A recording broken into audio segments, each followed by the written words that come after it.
Have you ever tried to explain something that's, well, super obvious? Today, we're going to dive into this huge idea called Simple English by looking at just one single, everyday word. Let's get right into it.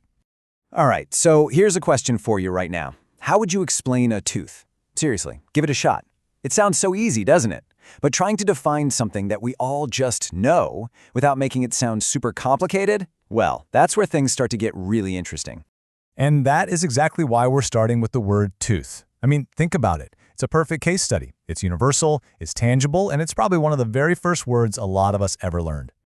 So check this out. This is the main definition from the Simple English Wiktionary. A tooth is a hard, white thing in your mouth. That's it.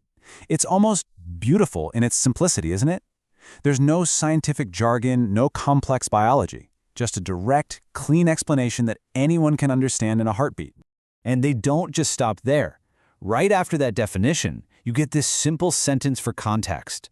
You use your teeth to chew food. Boom. In just a handful of words, you know what a tooth is and what it does. This is the entire philosophy of basic English in a nutshell. Get the most clarity with the least complexity.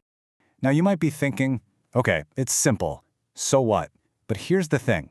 This simplicity is no accident. It's actually designed very, very carefully. So let's pull back the curtain a little bit and see how this thing is actually built.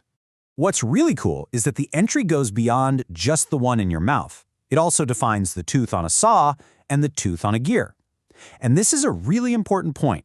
Simple does not mean incomplete. It means covering all the common ways a word is used, but in a way that just makes sense to everybody.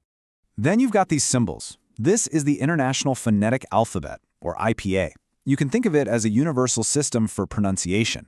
Including this is a huge deal. It means that no matter what your native language is, you have a clear, straightforward guide on how to say the word correctly. And they take it even one step further. It's not just about reading it. You can actually listen to it. There are audio files for both American and British pronunciations. You see, every single element is designed to just knock down any possible barrier to understanding. So this is where it gets really big. Because this one little dictionary entry for one little word, it's not an isolated thing. It's actually a tiny piece of a massive and, frankly, incredibly ambitious global project. You'll find this line right there on the page. It connects the dictionary, which is called a Wiktionary, to the Simple English Wikipedia. So this whole thing isn't just about defining words. It's about building an entire ecosystem of knowledge on science, history, you name it, all written in this incredibly accessible, basic English. And then there's this number, 91. What do you think that represents? That is the number of other languages that have a Wiktionary entry for the word tooth. Just let that sink in. This simple definition becomes a bridge, connecting dozens and dozens of languages. It's a truly global effort. All of this leads us to the final, and maybe the most important question of all. Why does any of this matter?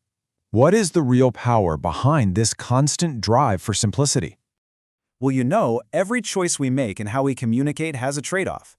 By choosing Simple English, what you gain is just incredible: clarity, accessibility, and a foundation for pretty much universal understanding. What might you lose? Well, maybe some nuance, some complexity, or that beautiful, poetic language we love. But here's the key. The goal of this project isn't to replace that language. It's to create a common ground, a shared space where essential knowledge can be shared with absolutely everyone, no matter their background. So, I'll leave you with this to think about.